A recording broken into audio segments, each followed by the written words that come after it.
Hello YouTubers, this is the noobifier, testing the waters with what could become a new series. Ship Fight. A discussion aimed to identify the pros and cons between two ships in a seemingly similar role and price range.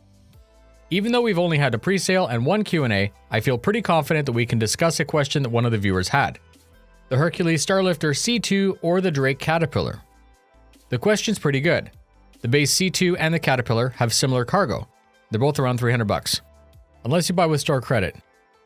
Depending on what's happening with the CCUs on Friday, that could be a video all by itself.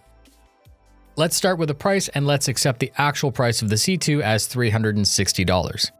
The Caterpillar comes in at $295 until you remember that your Swiss Army knife only has a basic set of modules. This could add to the cost of owning a Caterpillar, but it also expands its possible roles. Hopefully these modules are delayed until we can purchase with AUEC or UEC in-game. The C2 Hercules has a slight advantage of cargo with 624 SCU versus the 576, and the crown jewel is its flexibility as a vehicle transporter. Let's face it, there's something to be said about an in and an out ramp. In early art for the Caterpillar, the module side doors became a lift. Ramps articulate and adjust for variations in the surface. I'm no expert, but I think the side and front doors of the Caterpillar aren't working as intended. They only open level. On this subject, we have to address one key factor: the tonk. The C2 is rated to carry a pair of the largest land vehicles in Star Citizen, whereas the Caterpillar can mostly service the Dragonfly and other small speeders. The crew for the C2 is 2, which is light for a ship of this size. This is mainly because the main weapons are crew served by the pilot. The Caterpillar is more of a team effort as it's dotted with turrets and crew stations.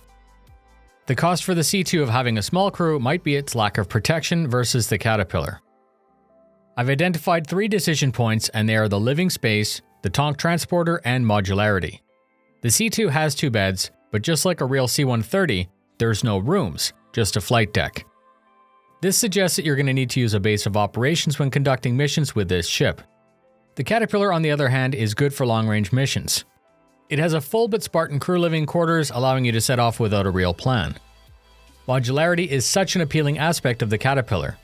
We don't even know what the future holds for this ship. We've yet to see its full potential because there's nothing stopping new modules from being added throughout the life of the game. Chop shop, medical bay, armories, workshop, storefront, and additional crew space. The possibilities are plain to see. Unless you need to move a tonk, I find it difficult to justify a more expensive ship that seems to offer so much less. In this case, the M2 seems better suited for that role as it's better equipped for combat operations. So who won? I decided against seeking a C2 upgrade because the Caterpillar offers so many great things that I won't get with the more limited window of the C2. Please stay tuned for the full rundown of the actual sale release on Friday the 11th of May 2018.